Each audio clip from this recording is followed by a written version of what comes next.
आज जो चर्चा का विषय है वह 30 वर्षीय युद्ध है। कल हम लोग देखे थे 30 वर्षीय युद्ध क्या था, इसके बारे में कल से कुछ बच्चे नहीं आए थे, थोड़ा सा आप लोग उसमें कर लें। आप बहुत दिन क्लास, आप स्नेहा जी आपका क्लास बहुत दिन से मिस हो रहा, थोड़ा सा उसमें ध्यान दें, थोड़ा पढ़ें, बहुत दिन आपने मिस किया है। देखिए क्लास को थोड़ा रेगुलर करें। आज हम लोग जिस टॉपिक को कल पढ़े थे उसी टॉपिक को थोड़ा सा देखने की कोशिश। 30 वर्षीय युद्ध क्या पढ़ रहे हैं? 30 वर्षीय युद्ध। यूरोप के इतिहास में 30 वर्षीय युद्ध एक बड़ी घटना थी। 30 वर्षीय युद्ध कहने के पीछे कारण क्या है? यह 30 साल तक चला था, 1618 से 1648 तक ले। और 30 वर्षीय युद्ध यूरोप का एक, इसकी शुरुआत धार्मिक युद्ध से होती है और इसमें 8 मिलियन से ज्यादा लोग, लाखों लोग, मैंने कहने का लाखों लोगों की इसमें डेथ हुई थी। कितने लोग? बहुत से लाखों लोगों की इसमें डेथ हुई थी। अब प्रश्न उठता है 30 वर्षीय युद्ध का कारण क्या था, कैसे आरंभ हुआ, इसकी प्रकृति क्या थी और इसका प्रभाव क्या था। इन्हीं बिंदुओं पर संक्षिप्त चर्चा आपके साथ हो जाए।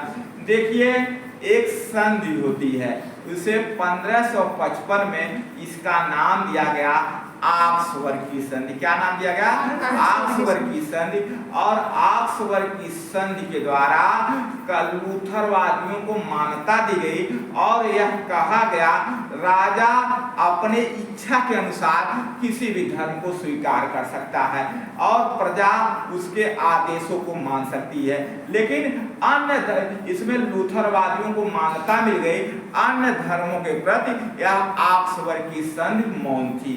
और दूसरा इसका जो प्रावधान था ऑक्सफोर्ड की संधि में, जो प्रोटेस्टेंटवादी, जो प्रोटेस्टेंट धर्म को स्वीकार करेगा वह कैथोलिकों से प्राप्त जो विरासत संपत्ति है उसको त्यागना होगा। क्या करना होगा? त्यागना। यानी कहने का मतलब है 30 वर्षीय युद्ध का सबसे बड़ा मूल कारण ऑक्सफोर्ड की संधि है। ऑक्सफोर्ड की संधि 1555 में होती है और इसमें लूथरवादियों को मान्यता मिलती है और जनता, प्रजा को राजा के हिसाब से धर्म चुनने का अधिकार मिलता है। और इसमें एक प्रावधान किया गया था, जो प्रोटेस्टेंट धर्म को स्वीकार करेगा, कैथोलिक धर्म छोड़ करके, उसे अपनी संपत्ति को खो देना पड़ेगा। लेकिन अन्य धर्मों के बारे में मौन थी, काल्विनवादियों के प्रति मौन थी, एंग्लिकनवाद जो था उसके खिलाफ मौन थी, जो समाज सुधार आंदोलन हुए थे। यानी कहने का मतलब है 30 वर्षीय युद्ध का सबसे बड़ा मूलभूत कारण था, वह था क्या था? ऑक्सफोर्ड की संधि। क्या था?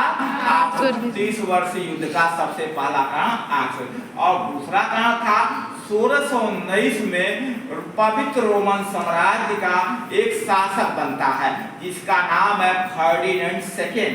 और फर्डिनेंड जब शासक बना 1619 में, वह राजाज्ञा जारी किया। क्या राजाज्ञा जारी किया? सभी प्रोटेस्टेंटों को जबरन कैथोलिक धर्म स्वीकार करने के लिए बाध्य कर दिया। यानी जो यूरोप की जनता है पवित्र रोमन साम्राज्य में विश्वास रखती है, वह जबरन किसको स्वीकार करे? कैथोलिक धर्म को स्वीकार करे। यह इंसान की इच्छा के खिलाफ था। यानी फर्डिनेंड की राजाज्ञा का प्रोटेस्टेंटवादियों ने विरोध किया, जिसका परिणाम था जर्मनी और यूरोप के देश गृह युद्ध का शिकार हो गए। और यही गृह युद्ध धर्म के रूप में शुरू हुआ, जिसका नाम दिया गया धार्मिक युद्ध अथवा 30 वर्षीय युद्ध के रूप में जाना गया। यह 1618 से 1648 तक। यानी इसकी प्रकृति कैसी थी? धार्मिक प्रकृति। कैसी प्रकृति है? धार्मिक। यानी 30 वर्षीय युद्ध का प्रकृति क्या थे? धार्मिक थी। यह 1618 से 1648 तक चलता है और इसकी शुरुआत, इसके मूल में 2 कारण थे।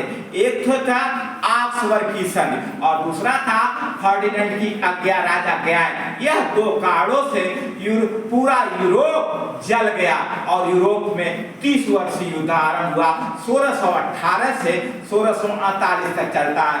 अब प्रश्न होता है इसके क्या क्या चरण थे। पहला जो घटना घटती है वह घटना क्या किस रूप में देखते हैं आप देखते हैं। वह पहले जो घटना घटी है वह प्राग एक घोषणा होती है।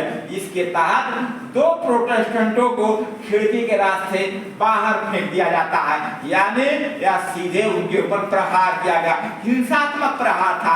और एक तो यह घटना घटी है और दूसरा पवित्र रोमन साम्राज्य का जो भूभाग था उत्तरी सीमा पर एक राज्य था बोहेमिया। क्या नाम था? बोहेमिया।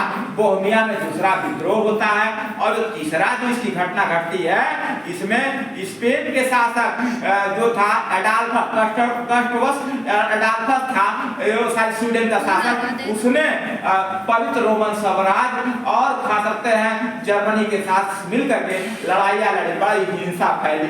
अंत में कैथोलिक जीतते हैं। उसके बाद जो आखिरी चरण 35 के बाद होता है इसमें फ्रांसीसी भी भाग लेते हैं 35 से 48 तक, 1635 से 48 तक। और फ्रांसीसियों और इसके बाद पवित्र रोमन साम्राज्य के बीच एक लंबा संघर्ष चलता है। और 1648 में एक संधि होती है, इसे हम इतिहास के पन्ने पर वेस्टफेलिया की संधि कहते हैं। क्या नाम दिया गया? वेस्टफेलिया। और इस संधि के द्वारा इस 30 वर्षीय युद्ध का अंत होता है। यानी कह सकते हैं जो 30 वर्षीय युद्ध का अंत 1648 की वेस्टफेलिया की संधि के द्वारा होता है। और इसे यहीं से यूरोप में राष्ट्र राज्य की अवधारणा आती है, यूरोप में राष्ट्रवाद का उद्भव होता है। वेस्टफेलिया की संधि यूरोप के इतिहास की एक बड़ी घटना है, महत्वपूर्ण घटना है। इस संधि से 30 वर्षीय युद्ध, यानी 30 वर्षीय युद्ध यूरोप के इतिहास की में इसकी शुरुआत धार्मिक कारणों से होती है, लेकिन इसका स्वरूप राजनीतिक हो जाता है। अंत में इसका परिणाम यूरोप में जो राष्ट्र राज्य की अवधारणा आई, पवित्र रोमन साम्राज्य के पतनों के बाद राष्ट्र राज्य की अवधारणा का इसमें विकास होता है। यही इसका मूल। ठीक है।